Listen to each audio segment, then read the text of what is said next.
Ahora sí estamos grabando. Para que quede constancia, muchas gracias Valentina por el recordatorio. Buenos días a todos. Acaba de entrar un Santiago más también. Así que vamos de vuelta. Arrancamos con el tema 2 hoy, que es costo, performance y energía. Y siempre al arrancar cada clase vamos a hacer un repaso de los conceptos claves que vimos la clase pasada. ¿Qué es lo que vimos la clase pasada? Vimos números que todo ingeniero debe saber, en cierto modo. Y lo importante de esos números no son los números en sí, sino lo que les quería mostrar yo era las diferencias de órdenes de magnitud y de muchos órdenes de magnitud que hay entre las latencias, los tiempos de las distintas partes de una misma computadora. En la primera clase vimos las partes de una computadora, en la segunda les mostré que hay muchos órdenes de magnitud de diferencia en el tiempo que responde un dispositivo y otro, un componente y otro. Eso nos dio pie para hablar de qué es arquitectura de computadoras y las visiones de las distintas, eh, no definiciones de libro estrictas, sino de qué se trata la materia. Y se trata de buscar las organizaciones, buscar la mejor manera para poder disimular esas diferencias de latencias entre los componentes. Se trata de coordinar distintos niveles de abstracción, poder manejarlos y poder coordinarlos y poder ver cuándo conviene trabajar en cierto nivel y cuándo conviene trabajar en otro nivel. Y también vimos que arquitectura de computadoras es una disciplina que está sometida a constantes fuerzas de cambio. Algunas que empujan hacia adelante, algunas que empujan hacia atrás, pero que están permanentemente cambiando. Entonces lo que es hoy en día una arquitectura de computadora que está de moda a nivel mundial es algo que hace 15 años quizás las fuerzas que lo empujaban hace 15 años capaz que no existían y quizás no existan dentro de 5 o 10 años más. Entonces los criterios y parámetros que hoy yo les digo que son fundamentales, hay que ver si siguen siendo válidos el día de mañana. Lo importante no son las recetas, sino los criterios y las pautas para que ustedes tengan una visión eh, general y que vaya modificándose con el tiempo según las circunstancias. Después bien empezamos a ver el rol del sistema operativo y cómo se vincula el sistema operativo con arquitectura de computadoras. Vimos el concepto de multitarea, que la idea clave es no perder el tiempo esperando, ya que los tiempos pueden ser muy grandes, entonces no perder el tiempo esperando y hagamos otra cosa o tratemos de hacer otra cosa mientras hay alguien que se queda esperando. Y vimos que el sistema operativo, su función es manejar eficientemente los recursos compartidos, proveer eh, protecciones para que un programa de usuario no influya o no sepa está trabajando otro programa de usuario. Y para todas esas cosas necesita tener soporte del hardware que está por debajo. Y el soporte que necesita son manejar modos de ejecución, manejo de interrupciones, manejo de prioridades, entre otros. ¿Alguna duda o quedó alguna duda con respecto a la clase pasada?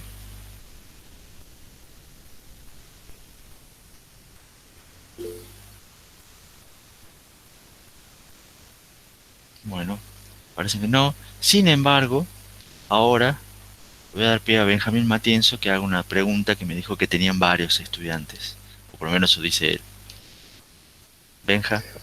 Profe, el tema de los quiz, habíamos entendido que esta semana no había quiz porque se toma siempre el tema vencido, o sea, hoy hemos terminado de ver el tema Tema uno, uno. la semana siguiente se evaluaría el tema uno y así, o sea, de la que sigue, digamos, vemos el tema 2 y así.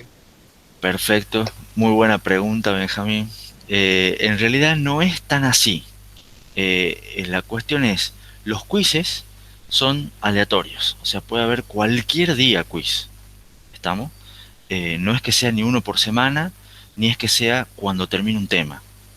O sea, por ejemplo, yo hoy, por más que sea que hayamos terminado el tema uno la clase pasada y hoy empecemos tema 2, yo hoy podría tomar un quiz sobre, no sobre el tema uno sino sobre estrictamente la clase anterior, que era el tema uno. ¿Estamos? Y yo tomaría algunas preguntas que tengan que ver con estos conceptos que ustedes están viendo en pantalla en este momento. ¿Entiende? No sobre los que vimos la primera parte del tema uno.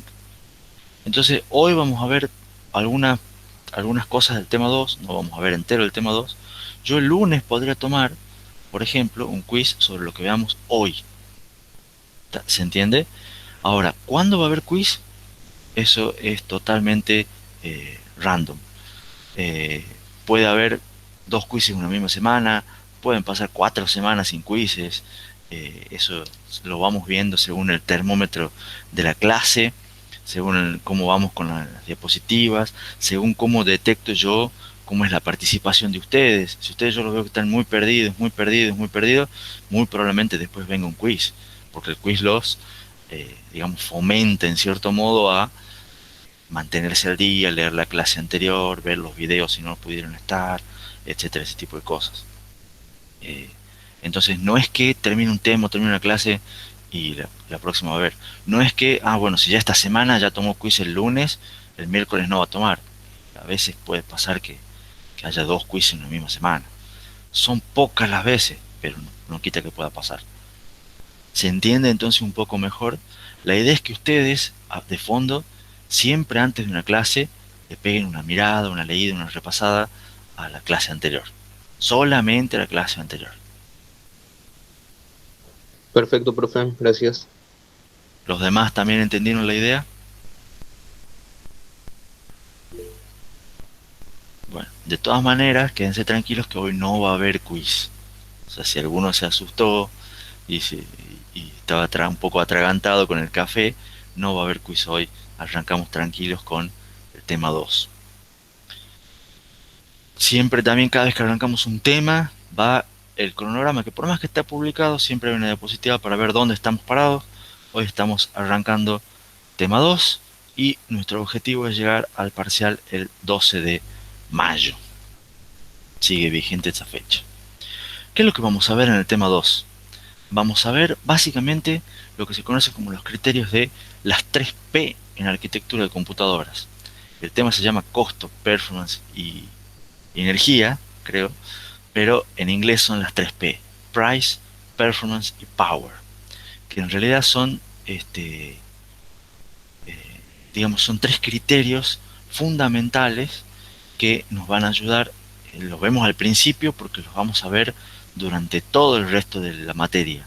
O sea, cada vez que veamos alguna característica o alguna nueva técnica o alguna o veamos a fondo algún componente de una computadora, siempre vamos a ver o vamos a tener que tener en cuenta cuánto es su costo, cuánto nos cuesta, qué beneficio, bueno, cuánto es el costo que nos cuesta tener, incorporarlo, qué beneficio nos trae, cuánto es su mejora de performance o no, y cuánto consumo de energía. Y también digamos que estos tres criterios son no solo para arquitectura de computadoras, sino que son más bien generales. Siempre hay que ver si me voy a comprar una computadora o me voy a comprar un auto, cuánto me cuesta, qué beneficio me trae, y bueno, el consumo de energía puede ser un análogo a algún otro tipo de consumo de lo que vaya a hacer. Y vamos a ver tendencias, no como una cuestión general, sino de cada uno, digamos, cuáles son las tendencias de costo, las tendencias de performance, las tendencias de consumo de energía, para ver qué es lo que pasó y cómo creemos que va a seguir evolucionando todos estos criterios. También, como siempre en cada tema, lectura recomendada, vamos a seguir viendo el tema, el capítulo 1 del libro, que vimos algunas secciones en el tema anterior, y ahora vamos a trabajar con esas secciones que están viendo en pantalla. ¿Preguntas hasta aquí? ¿Vamos bien? ¿Sencillo? ¿Están despiertos? ¿Van bien los cafés? O lo que sea que cada uno quiera. Bueno, vamos a empezar con lo que es price, la primera P. Y la primera P, el costo, tiene que ver con el proceso de fabricación de circuitos integrados. Y yo tengo entendido, o por lo menos me mienten a mí, que algo de esto vieron en la materia materiales y dispositivos electrónicos. Ustedes a esta altura del partido, yo no voy a entrar en mucho detalle, simplemente un pequeño refresco de, de cómo se hace un circuito integrado, para lo cual también hay un videito ahí, que no lo vamos a ver ahora. Después, si ustedes quieren, tranquilo en su casa, hacen clic y hay muchos videitos parecidos, ese es uno, de cómo se hace un proceso de fabricación de circuitos integrados. Todo se parte de una barra de silicio. Una barra de silicio es como una especie de eh, salchichón o mortadela. eh, Tiene, no me acuerdo cuánto tiene de largo, pero es un pedazo grande de silicio que se fabrica. A esa barra de silicio se la corta, y cuando se la corta en finas fetas, llamémosle, quedan lo que se conocen como obleas. Una oblea es un disco muy finito de silicio. A esa oblea se le hacen muchos etapas de procesamiento, que son las que vieron algunas de ellas en materiales y dispositivos, distintos tipos de procesamiento para hacerle el dopamiento de electrones, eh, de huecos, etcétera, etcétera, distintas capas de, de lo que sea que se quiere imprimir en estas obleas, hasta que finalmente obtenemos las obleas impresas. Cuando las obleas están impresas, se les hace un testeo, se le marca los defectos, porque siempre puede haber defectos en las barras de silicio, digamos, en la fabricación. También puede haber defectos en todos estos procesos de impresión. Entonces se marcan algunos como diciendo estos no son defectuosos. Una vez que están testeados y marcados, viene una parte que es, se lo llama el dicer, que es lo que se los corta. Se corta, digamos, los obleas que estaban en círculos marcados, se los corta en cuadraditos, que no son cuadraditos estrictamente, son más bien rectangulitos, o en realidad depende de cada uno, y los que están marcados como defectuosos ya se los va descartando. A los que quedan, que ya se supone que pasaron un primer test, se les se los ata, digamos, a un empaquetamiento. Y a partir de ahí pasan a estar los mismos dados, estos pedacitos, los chips, ya empaquetados, que el empaquetado es, digamos, agregarle todo lo que son los pines de entrada-salida, en el sentido de que acá estos eh, daditos, estos cuadraditos, lo único que tienen son, digamos, los conectores impresos en una oblea.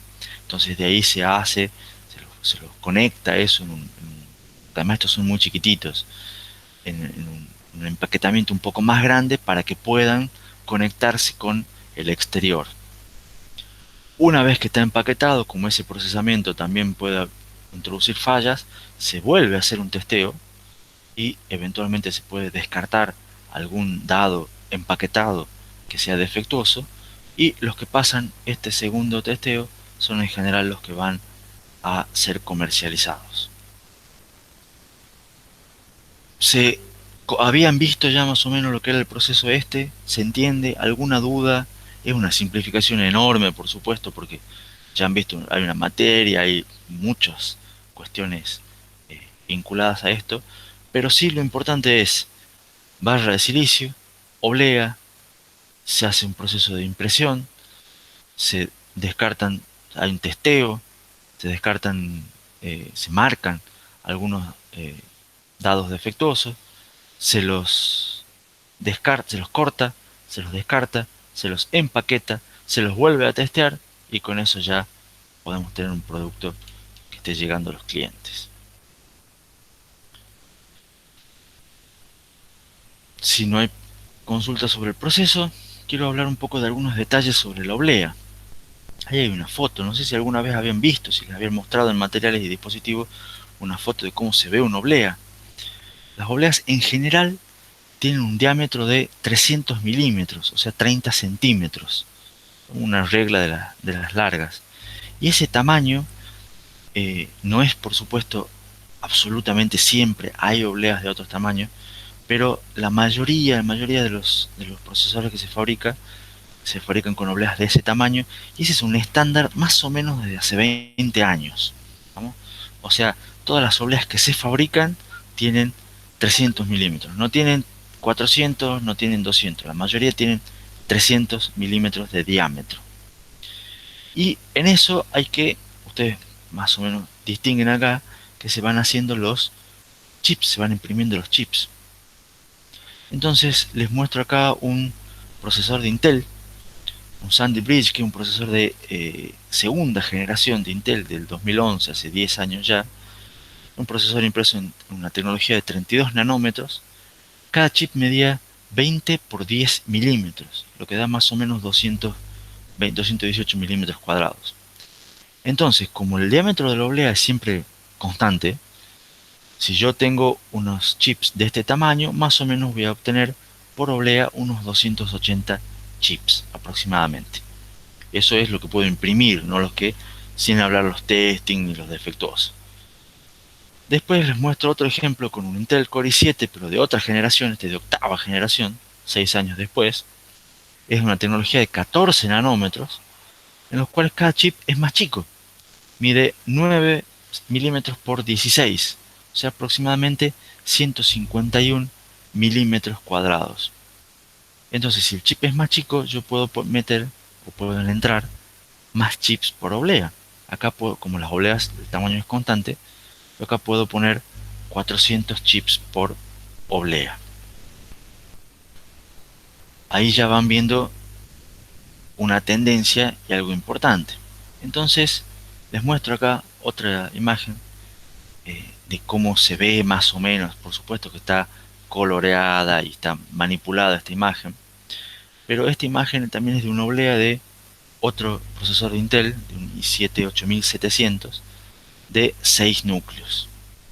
Entonces, si ustedes hacen un poco de zoom en lo que vendría a ser cada uno de estos cuadraditos, con un poco de imaginación, puede ver cada uno de estos cuadraditos y puede ver como que tiene unas 6 estructuras. ¿Ven? Así los cuadritos chiquititos que se repiten. De vuelta, esto es con imaginación, con un poco de zoom, eh, haciendo un poco la vista de abuela, pero como que se podrían llegar a distinguir lo que son eh, los núcleos, digamos, de este chip, dentro de todos estos chips que están dentro de una oblea, que por supuesto no está exactamente a escala. Pero yo no sé si ustedes alguna vez han visto a alguien les había mostrado una foto, entonces les quería por lo menos que vean una foto de que es real, entre comillas, pero un poco manipulada para que se vea mejor, para que nosotros los humanos lo podamos ver mejor, más bonito y más claro. Y a su vez les cuento también unos tamaños de algunos chips. Ya les dije algunos que estaban, fíjense, entre 200 y 150 milímetros cuadrados. Acá hay algunos procesadores de los cuales algunos son el que ya vieron ustedes en sistemas con micro, un Cortex M4, tiene 0,04 milímetros cuadrados. Otros Cortex como el A55 y el A76 andan entre 0,30 y 0,90 milímetros cuadrados. Un Samsung M4, que ya es un procesador de un teléfono del Galaxy S10, si no me equivoco, ya anda por los 127, 125 milímetros cuadrados. Fíjense, otro Intel Core de décima generación. Un Ryzen tiene 273. El Apple M1, de, que es el procesador que sacó Apple el año pasado, tiene 119. Acá hay otro procesador también, tiene 2,63. Entonces fíjense que hay distintos tamaños. Y esta tabla simplemente es para que tengan una orientación de dónde nos estamos moviendo. Hay que tener cuidado con estos valores. Ustedes ven a veces una noticia de salió un procesador que tiene un área de tanto. Bueno, tengan en cuenta de qué se refiere esa área, porque ustedes dicen, ¿cómo puede ser que, si ustedes capaz piensan, un procesador de un teléfono tiene 127 milímetros cuadrados y un procesador de una PC tiene la misma área? Bueno, puede ser. Fíjense que también está en orden de el procesador de Apple, que también es un procesador de una PC y, y andan en la misma área. Entonces se pueden preguntar, pero ¿por qué el AMD tiene el doble? ¿O por qué este Cortex tiene 100 veces menos? Y la idea es que a veces cuando se publican estos valores, algunos hacen referencia solamente al procesador, mientras que otros incluyen muchas más cosas. Entonces, eh, cuando me refiero a más cosas, tienen memorias caché, tienen procesadores de video, procesadores de entrada-salida, cosas así por el estilo, que ya vamos a ver durante el curso. Pero otros les dicen, no, este solamente es, por ejemplo, solamente el núcleo. Después, si vos le querés poner más cosas, vas a terminar teniendo un chip completo que tenga 120 milímetros cuadrados, por ejemplo. ¿Se entiende? Entonces hay marketing, hay cuestiones ahí en el medio que ustedes tienen que tener cuidado. Pero fíjense que un chip tranquilamente puede andar por los 100, 150 milímetros cuadrados de área. ¿Estamos? Y otra cosa que tienen que tener en cuenta es que el área va muy vinculada a lo que es el proceso de fabricación. Cuanto más chiquito sea el proceso de fabricación, yo en la misma área puedo meter más transistores.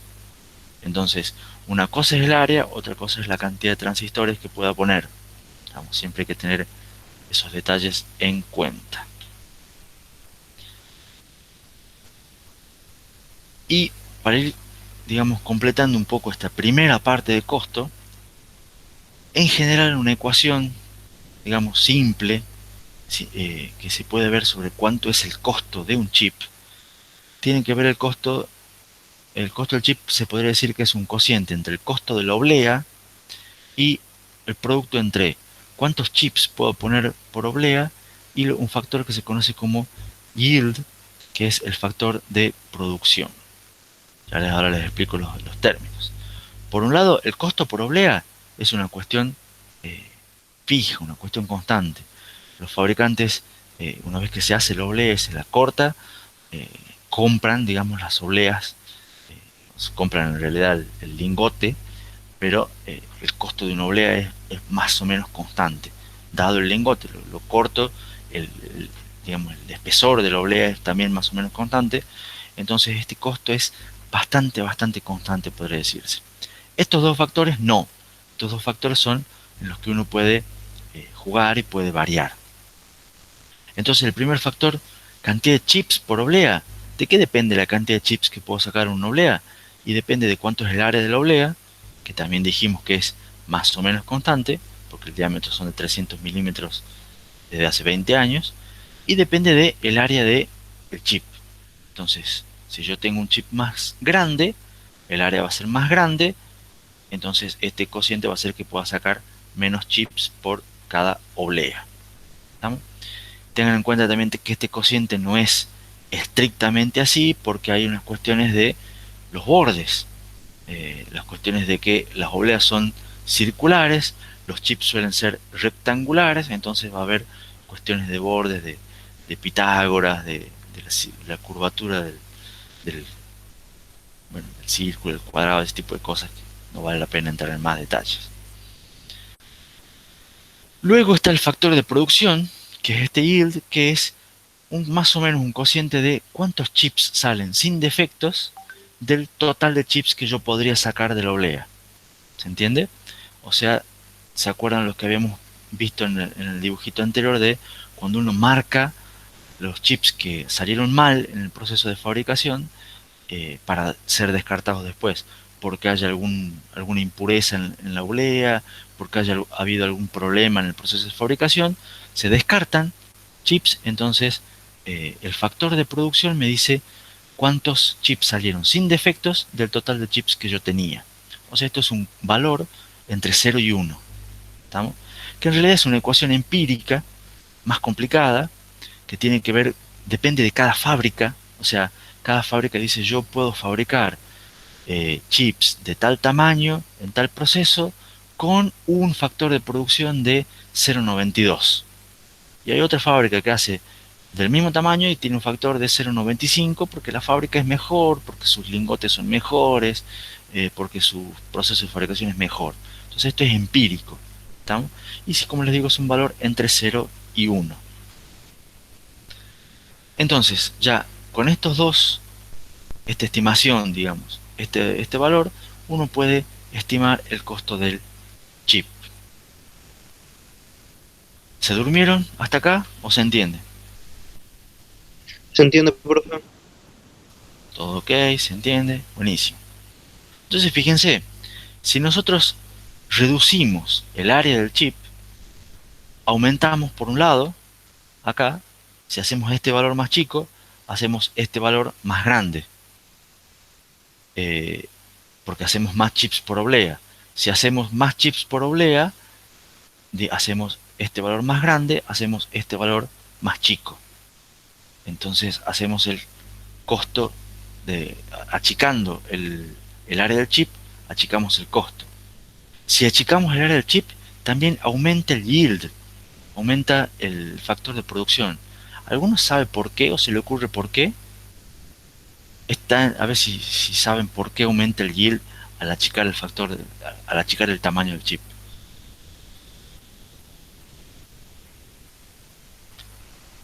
Gonzalo dice, chips menos complicados, menos propensos a errores. No, no pasa por ahí. Porque acuérdate que el yield es una cuestión de factor de producción. Depende del proceso estrictamente. Porque aumenta la cantidad total. No, porque si aumenta la cantidad total, lo que vos estás haciendo es aumentando, al aumentar la cantidad total es lo que vimos recién. O sea, aumenta el... Ah, vos decís porque te aumentaría acá el total de chips. No necesariamente por eso. Podría ser. O sea, sí va por ahí. Pero también hay otra cuestión eh, del proceso de fabricación en sí. Ahí Valentina dice, más probabilidad de error. ¿A qué se refiere? Y Rosalba también dice, si es más chiquito, pueden haber más errores. A ver si alguno puede explicar un poco más.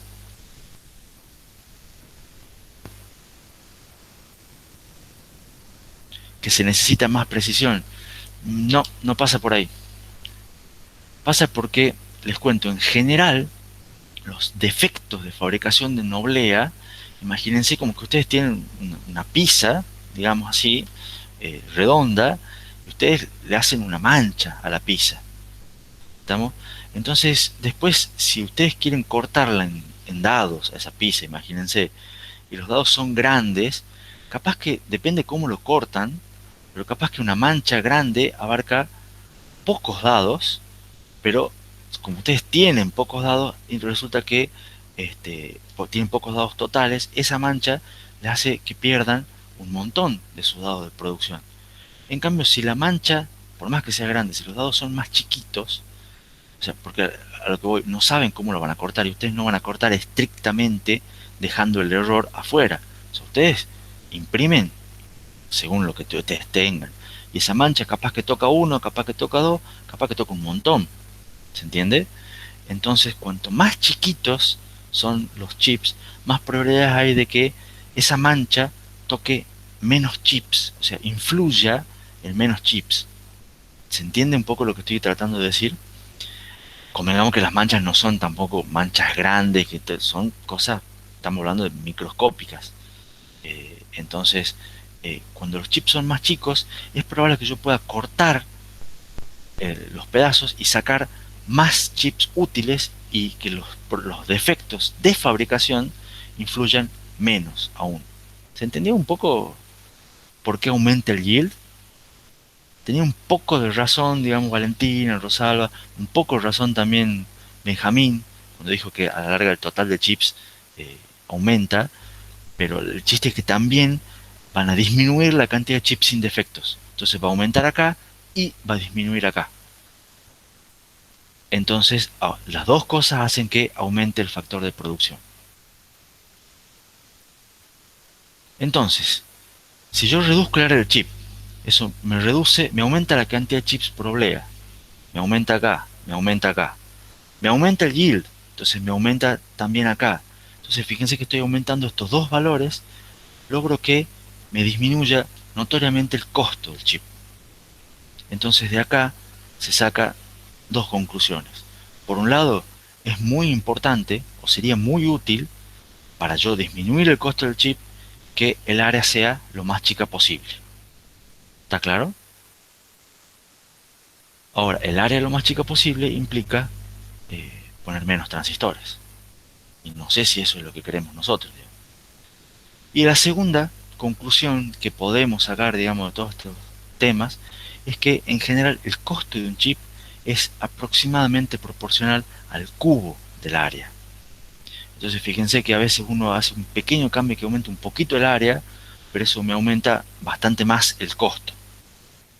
Entonces ahí hay que tener en cuenta, hay que tener cuidado cuando ustedes dicen, uy, voy a agregar tal cosa, voy a agregar y voy a agregar, porque son cosas que agregan área y agregar área me agrega costo. Entonces, hay que, un primer, digamos, resumen de hasta cuándo conviene, o sea, cómo influye el costo, tiene que ver con el área del chip, tiene que ver de manera cúbica con el área del chip, y está claro que conviene tener chips los más chicos posibles. ¿Vamos bien? Profe, tengo una duda. Sí, Cuando habla de tecnologías de 14 nanómetros, por ejemplo, ¿a qué hace referencia esos nanómetros? ya te estoy por explicar en las próximas diapositivas. Ah, bien, bien. Pero por lo menos con los costos, ¿vamos bien? Bueno, entonces ahora voy a responder un poco o explicar un poco lo que hago referencia con lo que hablaba de los nanómetros, que es lo que me preguntaba Gonzalo recién. Yo les dije que la idea es hacer que el área de los chips sea lo más chica posible. Pero uno dice, bueno, ¿cómo hago un chip más chico? Y le pongo pocas cosas al chip, pongo pocas cosas en el procesador. Pero después vamos a ver que en general no conviene poner pocas cosas en los procesadores. Y los procesadores de hoy en día tienen cada vez más y más y más cosas en realidad. La tendencia es ir agrandando en cierto modo los procesadores. Pero si agrego cosas a los procesadores, ¿cómo hago para agregar cosas y mantenerlos cada vez más chicos? ¿Se entiende? Y el chiste de eso es el proceso, cómo va evolucionando el proceso de fabricación en sí y cómo va evolucionando lo que se conoce como el feature size, que el feature size es el tamaño, de algún modo, de los transistores. La idea es ir mejorando y haciendo los transistores cada vez más chiquitos. Entonces yo puedo poner más transistores en la misma área o la misma cantidad de transistores en menos tamaño. ¿Se entiende? Y ahora, ¿cómo va evolucionando ese feature size? A través del proceso de fabricación voy tratando de achicar el tamaño de los transistores para ir reduciendo el área del chip. Y fíjense, acá tienen una gráfica donde les muestro cómo va evolucionando a través del tiempo, desde el año 70 hasta más o menos el 2020, cómo va evolucionando el tamaño de los transistores. Y si de vuelta con un poco de ojo de abuela, ¿cómo la ven esta gráfica? Yo veo algo que se parece bastante a una recta. ¿Qué opinan ustedes?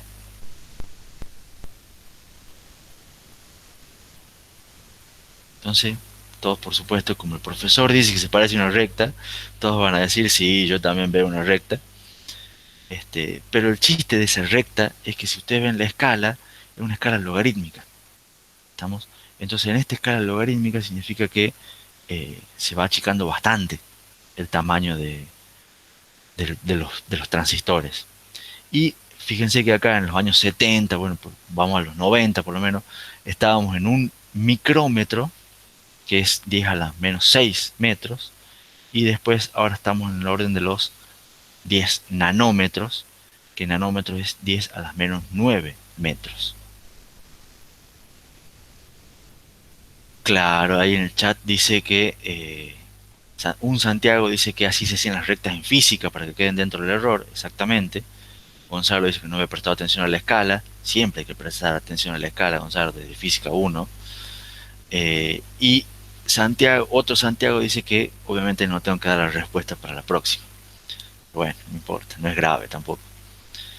Ahora, para situarnos un poco también en el contexto de cuántos son 10 nanómetros, 100 nanómetros, fíjense que el virus del COVID-19 tiene aproximadamente entre 50 y 200 nanómetros. Ese fue descubierto entre 50 y 200 nanómetros de diámetro. Entonces, fíjense, está no a escala, por supuesto, pero como para que ustedes se fijen dónde está situado el virus del COVID, que está de moda desde hace un año. Y fíjense que en un coronavirus, en un virus del coronavirus, ustedes podrían poner muchos transistores eh, y podría cargar muchos transistores. Fíjense que el virus en cierto modo es un poco grande, si lo quieren ver así, o los transistores actuales son muy pequeños realmente, ¿no? Y si queremos hacer otra comparación también, el virus del dengue tiene aproximadamente entre 40 y 60 nanómetros de diámetro. Fíjense que también es grande, es bastante más grande que los transistores eh, actuales que ustedes están fabricando. ¿Qué es lo que les quiero decir con esto? Fíjense en qué escala están trabajando estas fábricas. O sea, están trabajando en transistores que son más chiquitos que un virus. ¿Estamos? O al revés, si quieren poner transistores que un virus puede tener varios transistores encima. O sea, ustedes pueden hacer compuertas y demás, o celdas de memoria del tamaño de un virus. Fíjense que estamos hablando de una escala muy, muy, muy pequeña. ¿No? No hay que perder de vista. O sea, una fábrica que hace estos tipos de chips son lo que probablemente sea la tecnología más avanzada o una de las tecnologías más avanzadas que haya inventado el hombre en la historia de la humanidad. Digamos. No digo de las más importantes, pero de las más avanzadas seguro, porque están tocando cosas casi casi al nivel atómico. Y un par de aclaraciones sobre el feature size en general y sobre el diagrama que vimos recién. Normalmente este feature size, que lo dejo el nombre en inglés porque así se lo conoce, era lo que es el ancho de los transistores. Era cuánto era el ancho del canal del transistor entre source y drain. ¿Se acuerdan algo de cuando han visto transistores, materiales, esas cosas? El ancho del canal era lo que representaba ese feature size. Bueno, ya no es así porque evolucionó mucho la tecnología. Ya en una época era así, después han ido tuneando tanto los transistores y los procesos de fabricación que eso ya no es así. Hoy en día el feature size es más que nada un indicador de la capacidad de la fábrica. ¿Estamos? Lo que se conoce como también el process node, o sea, un nodo del proceso. Una fábrica es capaz de hacer transistores de 14 nanómetros. Ahora, no implica estrictamente que los transistores sean de 14 nanómetros, sino que es más que nada una etiqueta que se pone en la fábrica. ¿No? Y entre las fábricas se entienden y hay un montón de reglas y características que hacen que dicen, sí, es más o menos como si el transistor tuviera 14 nanómetros, pero solamente yo sé realmente cuánto tiene. Vos créeme que es como si tuviera un ancho de entre 10 nanómetros. ¿Se entiende? Entonces es una cuestión muy interna de la fábrica. Entonces hay que diferentes procesos de diferentes fábricas pueden tener transistores de igual ancho. ¿Me explico? Entonces ya hay una cuestión muy difusa ahí en el medio. Y a su vez cada fabricante de procesadores trabaja con su propia fábrica, que estas fábricas que hacen estos chips se llaman foundries. Y cada fábrica tiene su propio proceso de fabricación. Entonces tenemos Intel, tiene procesadores o trabaja con foundries de 10 nanómetros. AMD sacó hace poco procesadores de 7 nanómetros. Samsung también tiene 7 nanómetros. Pero eso no necesariamente implica que los procesadores de AMD son más chicos ni mejores que los de Intel. ¿Estamos? O sea, eso es una cuestión de que depende de cada fábrica, depende de cada proceso de fabricación. Sí es importante que en general entre dos feature size consecutivos la escala se viene manteniendo desde hace muchos años. Es una escala que se reduce aproximadamente en un factor de 0,7. O sea, si yo tengo un feature size, por ejemplo, que eran 90 nanómetros, el siguiente es de 65. El factor de reducción entre dos feature size consecutivos es más o menos un 0,7. Después multiplico por 0,7, por 0,7 y así sucesivamente. Estamos, se va haciendo una serie en las cuales la escala va reduciéndose en 0,7. Eso es mitad empírico, mitad se lo busca a propósito, y la idea es que permite una reducción de área de aproximadamente a la mitad. ¿Se entiende por qué a la mitad? ¿Por qué me reduce el área de un chip a la mitad un factor de reducción de feature size de 0,7?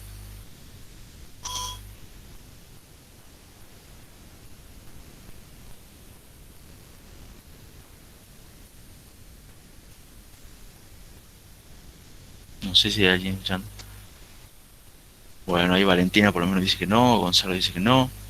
Les cuento un poco por qué. Recuerden, les comenté antes que en general los chips son rectangulares. O sea, tienen forma Imagínense daditos cuadraditos o rectangulitos, entonces tienen una base por altura. Si ustedes reducen todo el transistor, reducen la base en 0,7, la base en 0,7, reducen la altura en 0,7, entonces el área total, la superficie, se reduce en un factor de 0,7 por 0,7. Y 0,7 al cuadrado es más o menos 0,49, que es la mitad. ¿Se entendió ahora?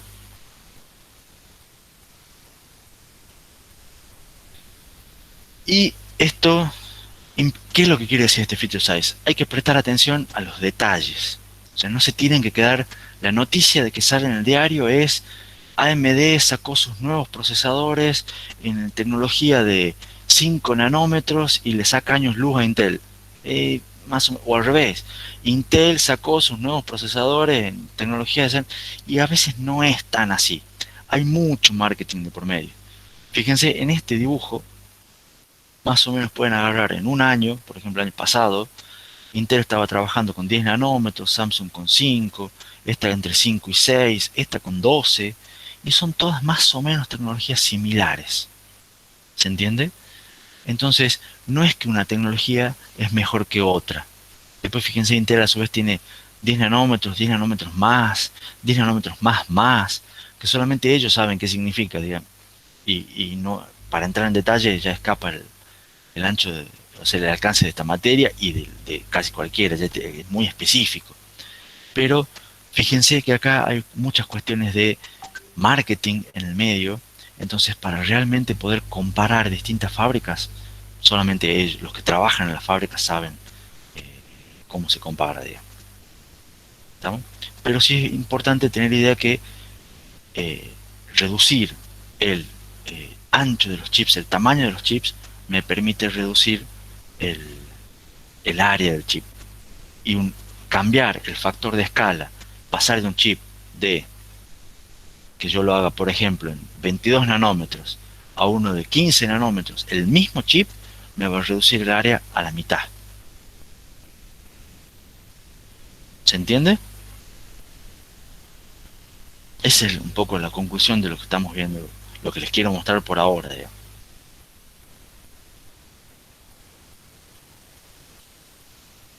Y antes del recreo, voy a empujar un poquito más con... Entonces dicen, bueno, eh, si cambiar el proceso de fabricación, reducir el proceso de fabricación, cambiar el proceso de fabricación, perdón, para reducir el tamaño de los transistores, me permite reducir el área a la mitad, lo cual me genera un montón de beneficio en el costo, lo hagamos. O sea, ¿por qué no todo el mundo reduce el tamaño de sus chips? Y la cuestión es porque tiene un costo muy alto. Y sobre todo, fíjense lo que son los nodos recientes, pasar de un proceso de fabricación de más o menos de 16 nanómetros, hacer un proceso de fabricación en este proceso tiene un costo aproximadamente de 100 millones de dólares. ¿Estamos? Pasarlo a eso a 10 nanómetros cuesta 170 millones de dólares. Pasarlo a 7 nanómetros se me va a 300 millones de dólares. Pasarlo a 5 nanómetros se me va a 540 millones de dólares. Y acá se ven dos cosas. Primero que esta curva no parece ser lineal, ¿no? Esta curva parece que va duplicándose o casi duplicándose, y va escalando más que linealmente, lo cual se hace un problema. Y el segundo es que además de cómo escala la curva, fíjense que yo acá tengo 300 millones de dólares para mejorar mi proceso de fabricación, no son muchas las compañías que realmente tienen ese volumen de dinero para poder hacerlo. Entonces hay unas compañías que son más humildes que dicen, no, no puedo. ¿Se entiende? Entonces si yo voy a fabricar mi propio chip o nosotros queremos fabricar nuestro propio chip y le decimos, lo queremos hacer en 7 nanómetros. Y no, uno lo puede hacer si junta 300 millones de dólares. Y bueno, no es fácil, o no parece fácil, ¿no? Entonces por eso son Apple, Intel, AMD, Samsung, los poquísimos que pueden jugar en estos procesos de fabricación. ¿Se entiende? Que por supuesto ellos tienen la espalda, tienen los volúmenes y tienen la plata para pagar y hacerlo. pero no hay muchos que puedan afrontarlo.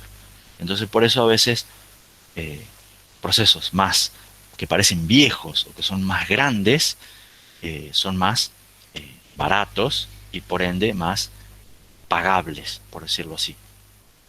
Pero implican un área mayor, implica un mayor costo final de los chips, o sea, son más baratos los chips en general, digamos, el proceso, pero tiene que ver con esto es lo que hace el costo de la oblea, lo que era constante, digamos. Me pregunta Valentín en el chat, ¿qué es la calificación IP que figura abajo?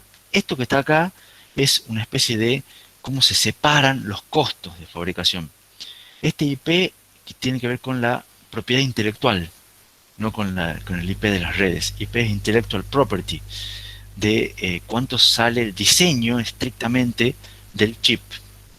Y van a ver que pues, el diseño y fabricación es una cuestión, la arquitectura, o sea, de cómo se lo arma realmente es otra, después hay procesos de verificación, diseño físico del chip, lleva un montón de software, un montón de prototipos y un montón de validaciones. Todo eso encarece el costo, digamos.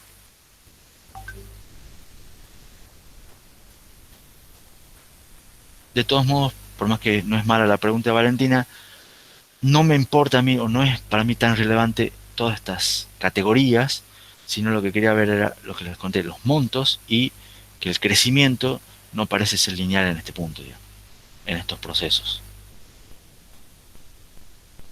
¿Preguntas?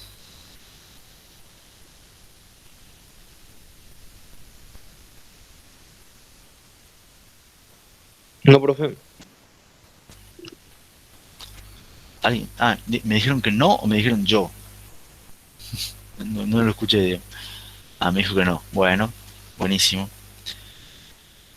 A su vez, hay otra cosita que tiene que ver relacionado con los costos. Que fíjense que les cuento que el tiempo medio de diseño de un procesador, que eso sí tiene que ver con estas cosas de acá, desde que yo pienso un procesador, lo diseño, lo verifico, lo pruebo y todas esas cuestiones, lleva tiempo. Entonces, desde que uno lo empieza a pensar en el escritorio hasta que sale al mercado, demora entre 3 y 5 años. Eso, ustedes fíjense, si este año o el año pasado salió un nuevo procesador de Apple, es un procesador que no se lo hizo el año pasado, se lo sacó al mercado el año pasado. Probablemente haya empezado el diseño 3 o 5 años atrás, en el 2017, 2015. Entonces eso significa que hay un desfasaje entre cuando uno empieza el diseño, empieza la fabricación y empieza la venta. ¿Qué es lo que qué es lo que hay que pensar ahora? De vuelta a lo que les contaba de las fuerzas. Si yo empiezo un diseño hoy, yo sé que no lo voy a fabricar hoy. Entonces tengo que pensar en el proceso de fabricación que va a estar dentro de 2 años para que me lo fabriquen y el chip salga a la venta dentro de 4 años. ¿Se entiende? Entonces yo tengo que pensar hoy en día, 2021, yo quiero empezar a diseñar mi chip. Bueno, ¿cuál va a ser el proceso de fabricación en el que yo lo quiero fabricar en el 2023 o en el 2024 para poder venderlo en el 2026? ¿Se entiende? Entonces ahí hay una cuestión de, tenemos que empezar, si uno quiere empezar a diseñar un chip hoy, no tienen que fijarse en qué es lo que está pasando hoy. Tienen que fijarse en lo que está pasando hoy y cuál es la tendencia para dentro de 2 o de 4 años. Porque si fabrico hoy y pienso en el hoy, cuando lo tengo que fabricar dentro de 2 años, ya va a ser viejo. Y ya voy a estar perdiendo contra mis competidores. ¿Se entiende? Entonces hay que pensar, los tipos que están diseñando hoy procesadores, son los procesadores que ustedes van a ver entre 4 o 5 años. ¿Vamos? Y ese, ese pensamiento y esa futurología funciona gracias a algo que vamos a ver después de el break. Si es que les parece que hagamos un break ahora, digamos.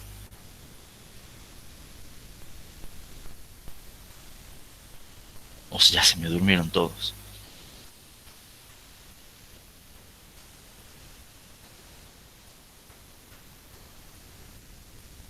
Descanso, por favor, dice Matías.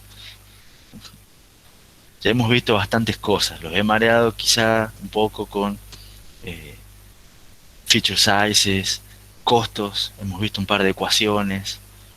De todos modos, la ecuación es genérica, no me interesa la ecuación, me interesa el concepto por detrás. Bueno, yo tengo 8:56. Hacemos un break, un recreo de 10 minutitos hasta las 9:56. ¿Les parece? Listo, vayan a hacerse un cafecito, estirar las piernas. Nos vemos en 10 minutitos.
Bueno, aviso que yo estoy de vuelta.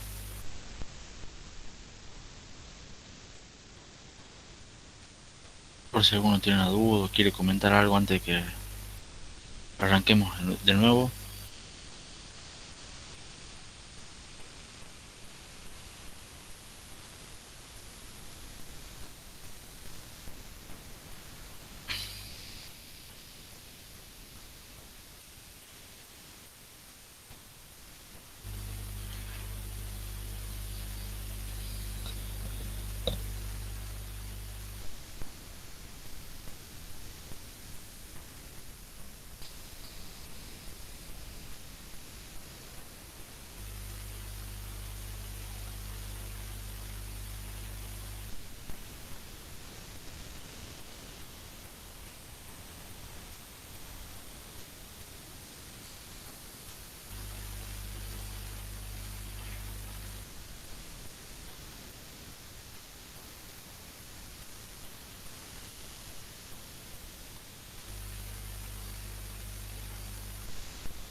Bueno, ¿estamos o no estamos?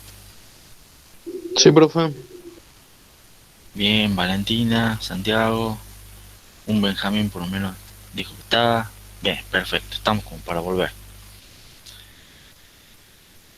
Volvemos un simple, breve repaso del cronograma. Hoy empezamos con el tema 2. El lunes vamos a seguir con el tema 2. Y el miércoles que viene no hay clases. No sé si todos estaban al tanto o no, pero el miércoles que viene es feriado y eso siempre es una buena noticia. Seguramente el viernes de la semana que viene estemos recién terminando el tema 2. Ahora, yo les decía que se puede hacer esa futurología de diseño en el cual uno plantea hoy, digamos, las cuestiones que va a diseñar o que se va a fabricar dentro de 4 o 5 años. ¿Por qué? ¿Por qué es posible hacer ese tipo de futurología? Por un concepto que viene funcionando que se llama la ley de Moore. ¿La escucharon a la ley de Moore antes? ¿En alguna otra materia? Famosa, dice Gonzalo Orellana. Material también. Básicamente en 1965, un ingeniero de Intel que se llamaba de apellido Moore dijo que el número de transistores que pueden integrarse en un chip se duplicaría más o menos entre 18 y 24 meses. Y el tipo hizo eso basado en una observación que tenía acá con estos 5 puntitos. Dijo, para mí esto es una recta y va a seguir así. Y chao. Y después la ajustó un poco 10 años después, pero lo importante es que la ley de Moore más o menos se cumple. Y no solo que se cumple, se cumplió, digamos, por lo menos durante, lo importante de esto no solamente es la recta que uno ve acá con una regresión lineal, sino el eje este de las X, en el cual se ve el tiempo, que son 50 años. O sea, la ley de Moore es algo que sigue vigente, en cierto modo, hoy en día, 50 años después de que fue enunciada. Y eso es asombroso. Y asombroso sobre todo porque es una ley que es exponencial. O sea, si ustedes de vuelta vuelven a ver este dibujito, van a ver que la cantidad de transistores, esta escala es logarítmica. De vuelta. ¿Estamos? Entonces, mantener una ley exponencial durante 50 años es algo que no tiene antecedentes en la historia de la humanidad, dice llanamente, digamos. No hay nada que haya evolucionado tanto en tan poco tiempo. Eh, Nada, ninguna tecnología conocida cambió en 50 años la cantidad de veces o sea, la evolución, digamos, en cantidad o en lo que quieran, que tuvo la industria, digamos, de la fabricación de chips gracias a la ley de Moore. Y eso permitió que ese fuera el motor principal de toda la revolución tecnológica en la cual vivimos. O sea, porque uno piensa en una computadora de hace 15 años o de hace 30 años y no tiene nada que ver con lo que son las cosas hoy en día. O sea, hace 15 años no teníamos los smartphones que tenemos hoy en día. Hace 30 años no tenemos las computadoras ni los procesamientos de cálculo que tenemos hoy en día, ni pensar en las cosas que podemos hacer hoy o que queremos soñar hacer hoy, digamos, eran ciencia ficción hace muchos años. Digamos. Y hoy en día estamos viviendo esa revolución. La mejora de performance posibilitada por la ley de Moore tiene un factor de aproximadamente 10 millones. O sea, las cosas hoy, digamos, son 10 millones de veces más rápidas de lo que eran hace 50 años. Eso es, como les dije, sin precedentes. Y además, no solamente son 10 millones de veces más rápidas, sino que son 10.000 veces más baratas. O sea, normalmente cuando alguien mejora las cosas, lo hace más rápido, lo hace más caro. Bueno, no, al revés, la tecnología se hizo más barata, se hizo más rápida y más barata. Eso es, de vuelta, sin precedentes, sin ningún tipo de comparación en la historia de la humanidad. Sin embargo, da la impresión como que la ley de Moore ya no está teniendo el mismo empuje y la misma, o sea, no está funcionando de igual manera que venía funcionando y venía traccionando en los últimos 50 años. Y fíjense acá una comparación que ya de por sí también es medio vieja, pero igual es válida. Tienen un procesador del 2010, tenía 2,3 billones de transistores. Y el mismo procesador, o, que es totalmente equivalente, 6 años después tiene 7,2 billones de transistores.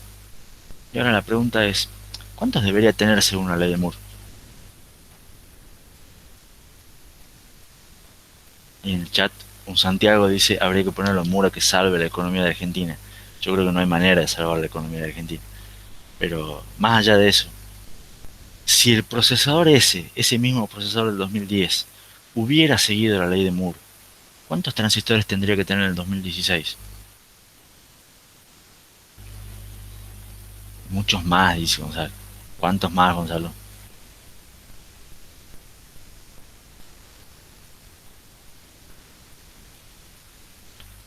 A ver, Valentina y un Santiago dicen 18 billones. ¿Por qué 18?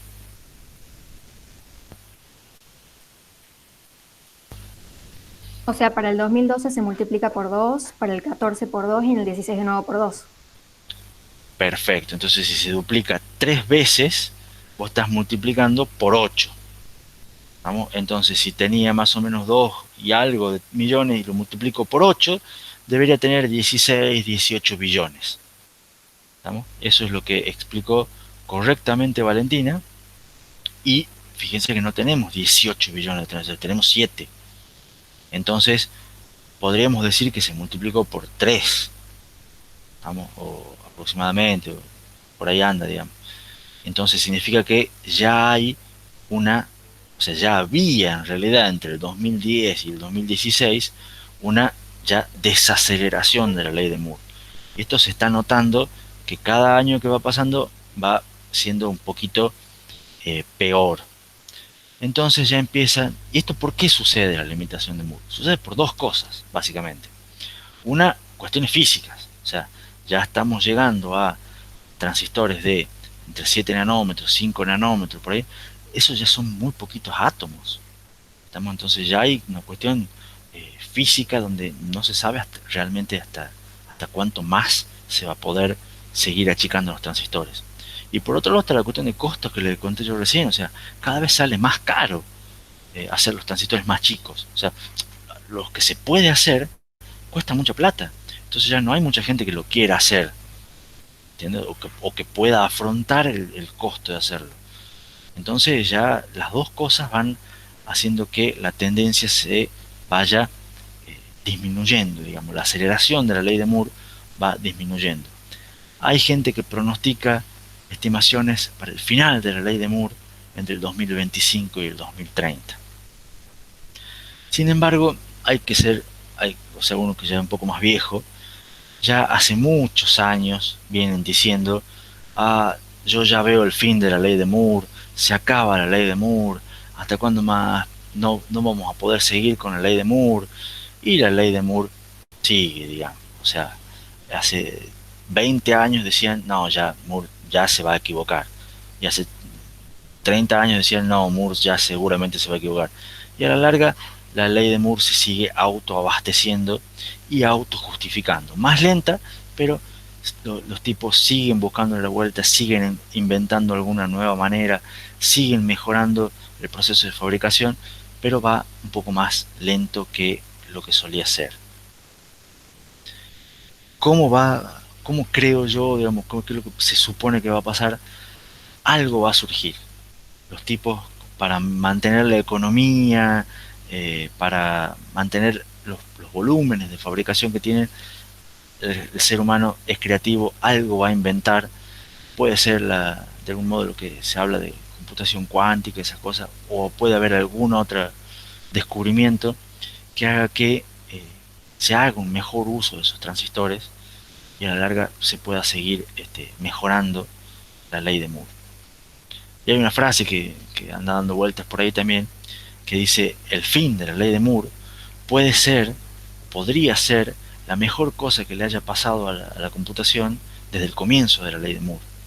¿Por qué? Porque de vuelta, este hecho de que esté terminando, o que veamos una desaceleración, que se note una desaceleración en la ley de Moore, implica que hay que pensar nuevas ideas, nuevas técnicas, nuevos procesos, nuevas cuestiones de fabricación.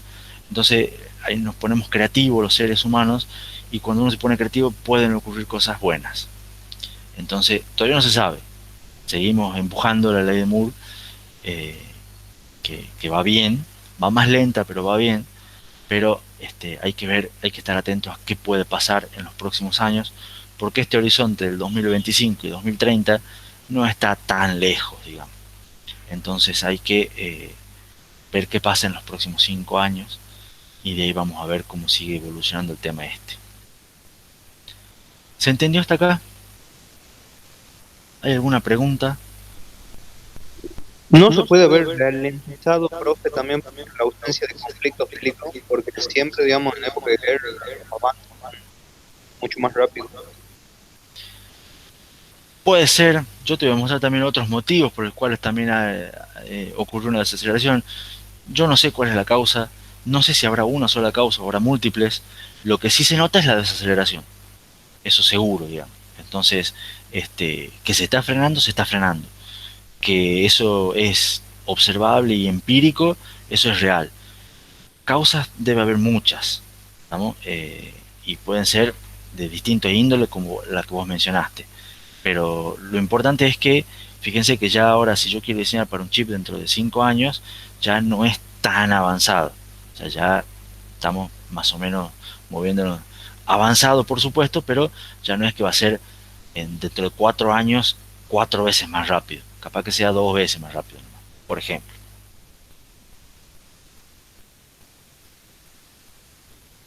¿Alguna otra pregunta?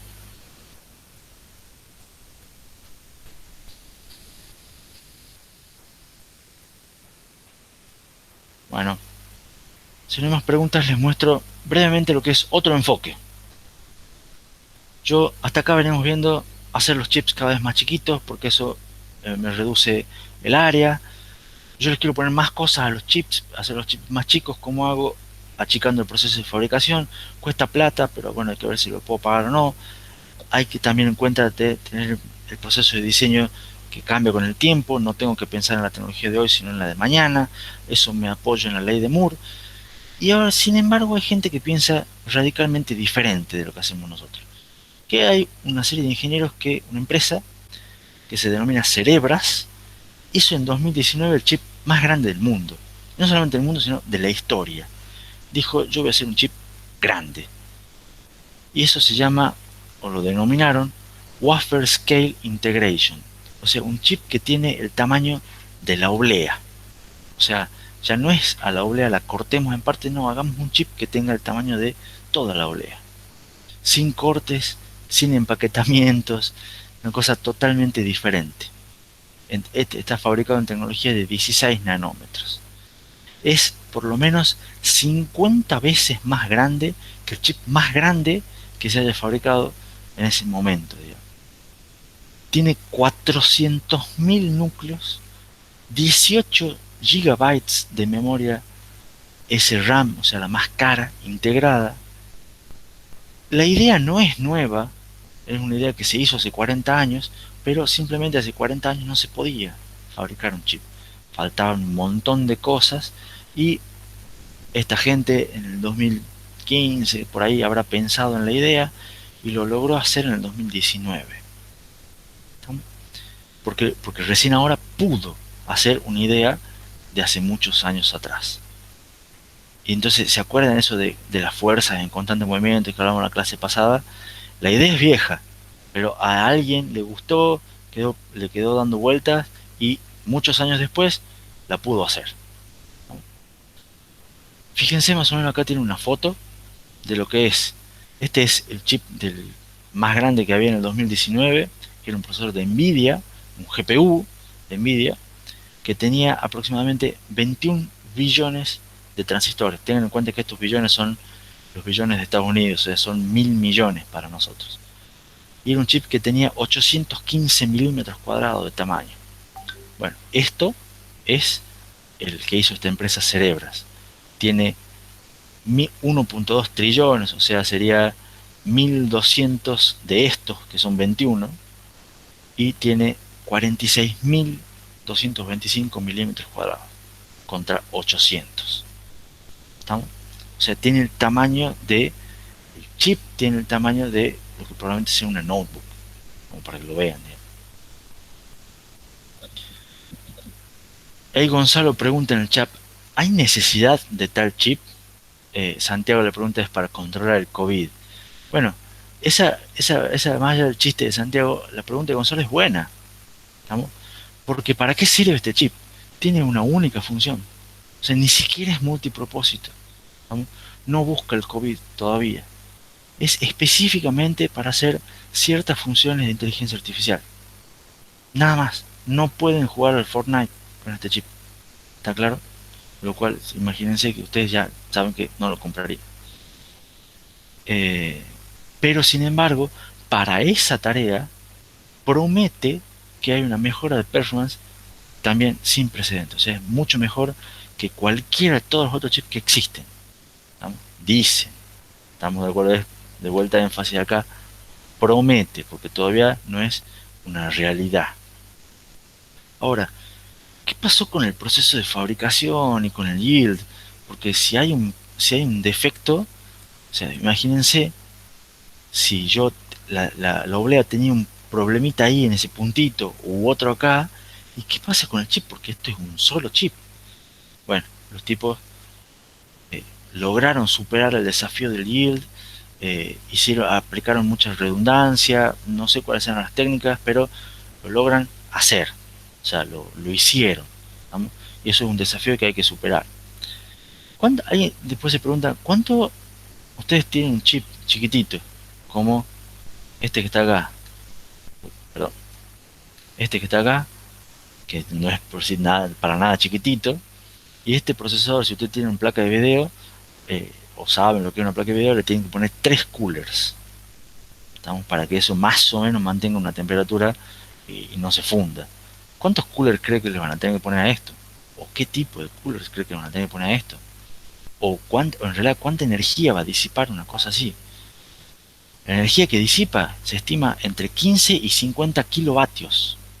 ¿Ustedes tienen idea de cuántos son entre 15 y 50 kilovatios?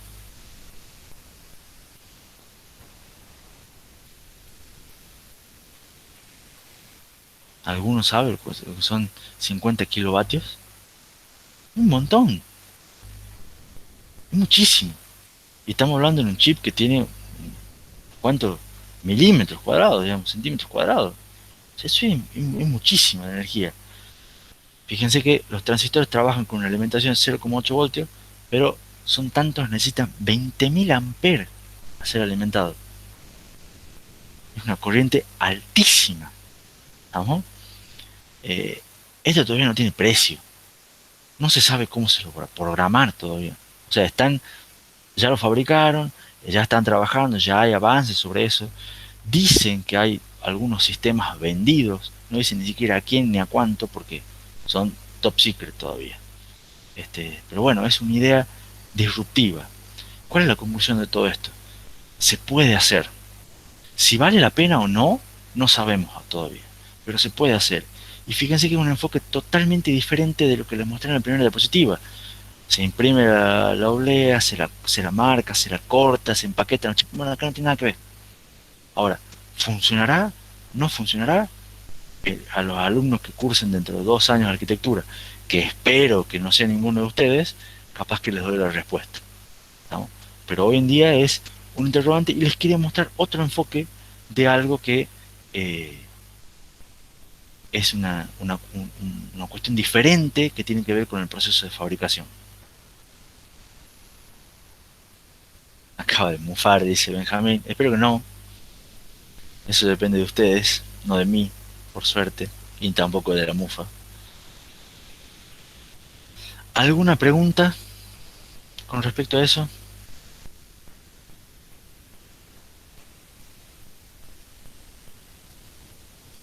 Y ya lo que, si no me equivoco, creo que es la última diapositiva que tiene que ver con respecto al costo y el feature size, es esta diapositiva que muestra una gráfica de la evolución de la performance relativa, digamos, con respecto al feature size. O sea, nosotros vimos que el feature size se iba achicando, ¿estamos? Y acá tienen lo que son los tamaños de feature size. Y eso es cuánto permite mejorar acá, una mejora relativa de performance en función de lo que es la evolución del feature size, cuánto se va achicando el feature size. Y a su vez hay dos grafiquitas. ¿Cuánto es lo que es estrictamente tecnológico, o sea, motivado por la evolución del feature size, y cuánto es lo que realmente mejoran los procesadores, que es los puntitos rojos? ¿Vamos? Entonces, ¿qué es lo que vemos en esta gráfica? Que efectivamente si yo solamente mejoro el feature size, hay una mejora de performance. ¿Estamos? Lo cual es notorio porque al achicar los transistores son más rápidos, entonces al hacer más rápido el transistor, puedo hacer más rápido la misma tarea y se va mejorando lo que es performance. Sin embargo, acá hay otra cuestión que es, no, pero los procesadores mejoran además un montón más. Entonces, ¿esto qué implica? Que además de las mejoras tecnológicas, hay otras mejoras que se hacen. Y que si ven, más o menos, tengan en cuenta de vuelta que la escala es logarítmica, esta mejora tecnológica influye más o menos 100 veces y estas influyen aproximadamente otras 100 veces. ¿Estamos? Entonces, la mejora en general de los procesadores, lo que es performance de los procesadores, no es solamente tecnológica. Hay mejoras tecnológicas y hay mejoras de las otras. Las mejoras tecnológicas son las que vimos hasta aquí, ¿estamos? Las que tienen que ver con el costo, con este tipo de lo que les vengo explicando desde la clase de hoy. Y las mejoras no tecnológicas son las que vamos a ver durante el resto de la materia. ¿Estamos? Pero las dos cosas influyen para que los chips sean tan buenos como son hoy en día. ¿Estamos? No es solamente una pata, digamos. Hay una pregunta en el chat que Santiago me dice: ¿cuánto puede suponer en pérdidas para una empresa hacer eso? ¿Hacer cuál? ¿A esto te referías? ¿A lo de hacer un chip? Y bueno, realmente no tengo la respuesta hoy en día de esa pregunta, digamos. El wafer scale, la idea, o sea, hacer un chip del tamaño de la oblea, la idea es vieja. Hubo gente que lo intentó hacer hace muchos años y no pudo, por cuestiones técnicas, económicas, lo que sea, no funcionó. Ahora hay gente que tuvo la idea, creyó que es posible, hubo inversores que pusieron plata, la empresa se hizo, se constituyó, lo fabricó. Por supuesto que para ser una empresa rentable lo tienen que vender.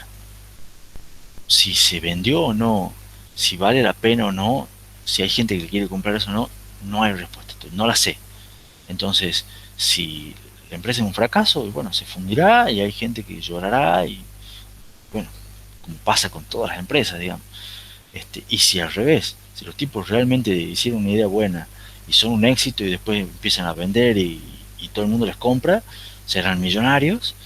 Pero bueno, hoy en día no se sabe todavía, ¿no? Y estamos hablando de, vos fijate lo que yo te conté que eran los costos de hacer un chip normal, andaban por los 100 millones de dólares, hacer esto que no es normal y tranquilamente puede ser 10 veces más.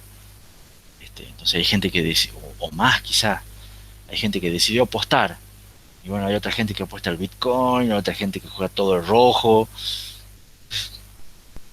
Eso no lo puedo saber. Hoy en día no se puede saber. En 5 o 10 años te cuento. O vemos, eventualmente.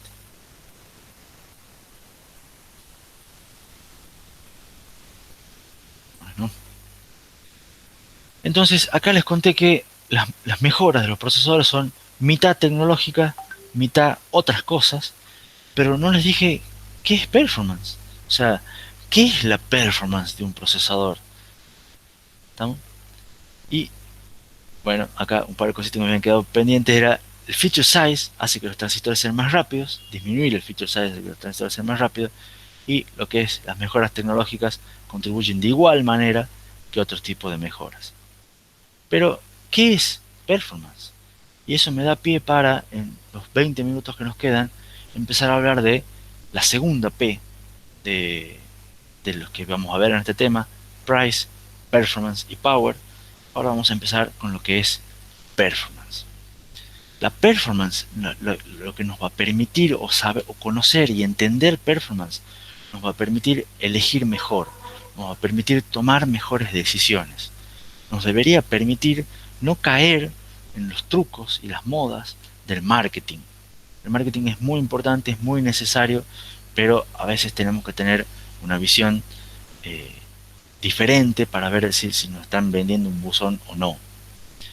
Y una buena comprender cómo funciona la performance nos va a permitir comprender distintos motivos de por qué los procesadores son como son. ¿Tá? ¿Por qué cierto hardware es mejor que otro hardware para cierto programa? ¿Por qué me conviene tener una placa de video si voy a hacer edición o si tengo un estudio de arquitectura? Me va a permitir comprender qué factores de la performance de un sistema están relacionados al hardware. O sea, ¿por qué si yo tengo un programa y me compro una mejor computadora, capaz que el programa no me anda mejor, me anda igual? ¿Por qué tengo que ver si necesito comprar la máquina o necesito cambiar el sistema operativo? Eso pasa con los celulares, capaz que no es el celular el problema, capaz que es cuestión de actualizar el Android. Vamos a ver cómo afecta la arquitectura del set de instrucciones de un procesador a la performance de una computadora, digamos. Entonces son un montón de preguntas que vamos a ir respondiendo a lo largo de todo el cuatrimestre. Pero la pregunta de vuelta, ¿qué es performance? Entonces fíjense, acá tienen 4 gráficos en los cuales se ven distintas características de 4 aviones, ¿no? Y en el primer gráfico, arriba a la izquierda, se ve lo que es capacidad de pasajeros. Acá se ve ¿qué sería el range? Sería la autonomía, o sea, cuántas millas pueden hacer sin tener que recargar combustible. Acá pueden ver la velocidad crucero, también en millas por hora, cuán rápido van los aviones. Y acá un factor cruzado de pasajeros por milla, o sea, a la larga quién transporta más rápido la carga. Y los aviones son un Boeing 777, un Boeing 747, un Concorde y un Douglas. ¿Estamos? Entonces fíjense que los Boeing son los que tienen mayor capacidad. ¿Estamos? Sin duda, estos tienen muy poca capacidad. Pero cuando vamos a ver la autonomía, o sea, cuántas millas pueden andar sin cargar combustible, estos 3 están parejos y el Douglas le saca más del doble a los otros 3. cuando van a ver la velocidad, cuando vamos a analizar la velocidad, el Concorde es mucho más rápido que los otros tres. Entonces, si hacemos un producto de capacidad por velocidad, y los que tienen capacidad son mejores, pero fíjense que acá era, por ejemplo, el 747 tenía ¿cuánto? Estos son casi 500, el triple más o menos que el Concorde, y acá ya no es el triple, es apenas un poco más, por decirlo así.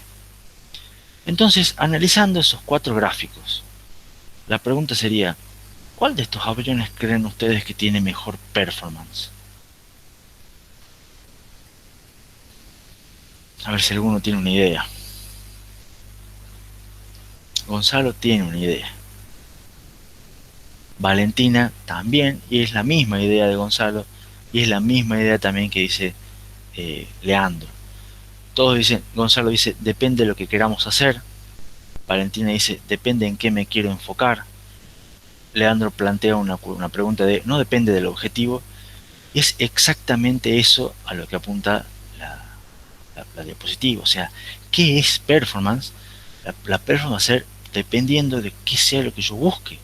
Si yo busco eh, transportar más gente para minimizar la cantidad de viajes, capaz que me tengo que fijar en este gráfico y los Boeing sean los que tengan mejor performance. Si yo busco en realidad, no, quiero hacer menos cantidad de viaje, entonces busco mayor autonomía, capaz que el Douglas sea lo que yo esté buscando.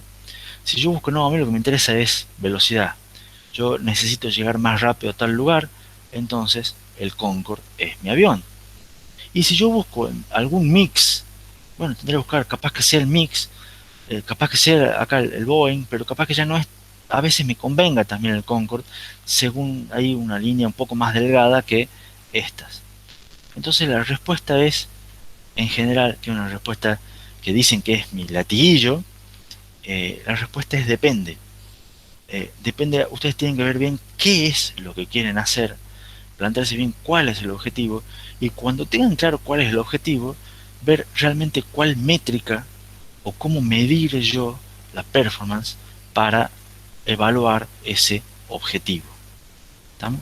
Y de ahí comparo y de ahí veo realmente si vale la pena o no. ¿Estamos? Uy, esta ya no iba acá. Significa que ya podríamos hacer un... Vamos a detener un segundito la presentación.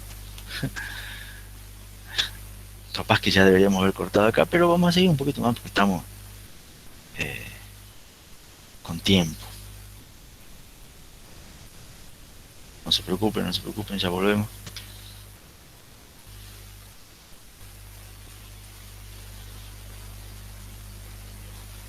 Pequeños errores técnicos.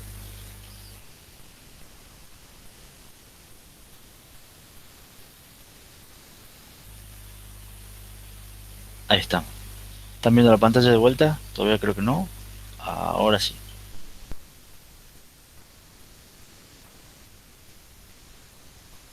¿Están viendo la pantalla? Por las dudas. Un poquito más, un poquito más, un poquito más. Entonces, lo que les decía recién es, depende del objetivo. O sea, la evaluación de performance siempre va a ir ligada a realmente qué es lo que queremos lograr. Ahora, cuando hablamos de computadoras, ¿qué es lo que queremos lograr? Y hay tres métricas fundamentales. Tiempo, tiempo y tiempo. Vamos, o sea, en una computadora no me importa la autonomía, no me importa la cantidad de pasajeros. En general, cuando hablamos de performance en computadoras, hablamos de tiempo. Cuando yo digo tiempo, me puedo hacer referencia a dos aspectos. ¿Vamos? Uno y dos aspectos que son íntimamente relacionados, los vamos a ver bastante, algunos ya se los mencioné en la clase anterior, que son latencia y productividad. Entonces, ¿qué es la latencia? La latencia es el tiempo de respuesta, es cuánto tiempo demoro yo en hacer una tarea. Latencia es yo aprieto un botón, cuánto tiempo transcurre hasta que yo veo la respuesta de que yo apreté el botón. ¿entiendes? Tiempo es, yo pongo a calentar algo, pongo a hacer café, cuánto tiempo está hasta que el café está listo. Eso es una latencia. ¿Estamos? ¿Cuánto puedo esperar por una consulta a la base de datos? Y esos son, desde que yo hago un pedido hasta que obtengo el resultado, esa es mi latencia. Eso es lo que se denomina latencia. ¿Cuánto es la productividad, en cambio? Es una manera de medir tiempo, pero diferente. La productividad se mide en tareas o trabajos que puedo hacer en una unidad de tiempo fija. ¿Estamos? Entonces acá no es lo mismo cuánto espero yo desde que yo inicio una tarea hasta que la termino, sino es yo tengo un intervalo de tiempo fijo. ¿Cuántas tareas puedo hacer en ese tiempo? ¿Se entiende? ¿Cuántas ruedas puedo hacer por día? ¿Cuántos cafés tomo por día? Entonces yo digo, bueno, por día me fabrico 5 cafés. Bueno, yo tengo una productividad de 5 por día. ¿Se entiende? Y eso ya me permite hacer cálculos como tiempos totales, tiempos promedios, etcétera, etcétera, etcétera. Todo eso tiene que ver con productividad. Pero tanto la productividad y la latencia son como dos caras de la misma moneda, y la moneda esa es tiempo. Entonces, cuando hablamos nosotros de performance en computación, vamos a hablar de tiempo. ¿Está claro la idea? ¿Se entiende la diferencia entre latencia y productividad? De todos modos, les digo, ya fíjense, si ustedes ven las diapositivas de la clase pasada, ya les había mencionado, les había tirado un poco lo que es la latencia de los dispositivos, les había mencionado también por ahí una cuestión de productividad, y los vamos a seguir viendo estos conceptos durante muchas cosas de la materia, no es que los vemos ahora y no los vemos más. Y ese ya lo vamos a dejar para la próxima clase, no les vamos a decir cuándo mejora cada uno y cuándo mejora el otro. Eso son preguntas para que respondamos en clase, pero sí lo vamos a cortar acá. Vamos a dar una diapositiva más de la que teníamos, y vamos a dejar esas preguntitas para la clase que viene. Ya como dijo alguien recién, ya es mucha información para un solo día. No sé, ustedes me dirán, digamos.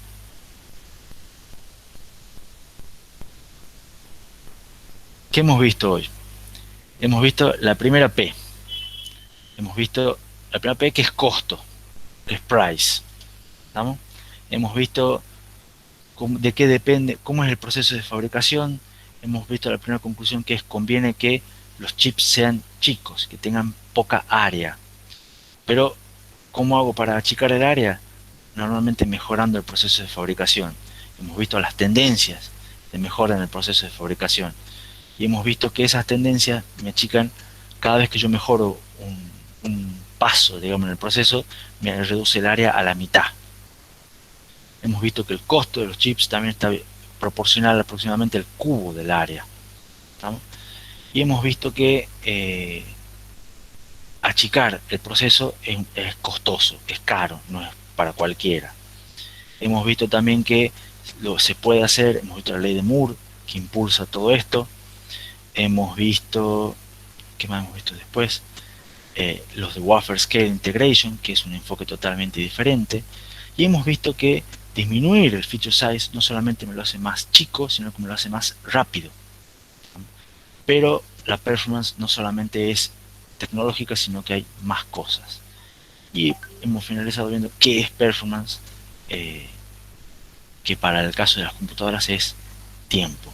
Y que no hay una única manera de medir performance, sino que depende de cuál sea el objetivo que nosotros buscamos. ¿Estamos? Eso es un pequeño resumen, creo, de lo que es toda la clase de hoy. Cortamos acá.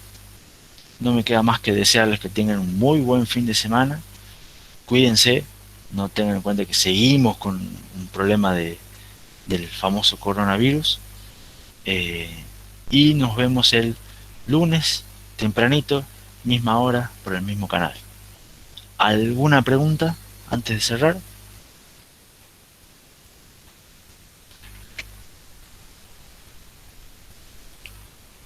Bueno, de todas maneras, si después cortamos la clase, si les ocurre alguna pregunta o algo, ya saben que tienen los canales de Discord para que conversemos por ahí.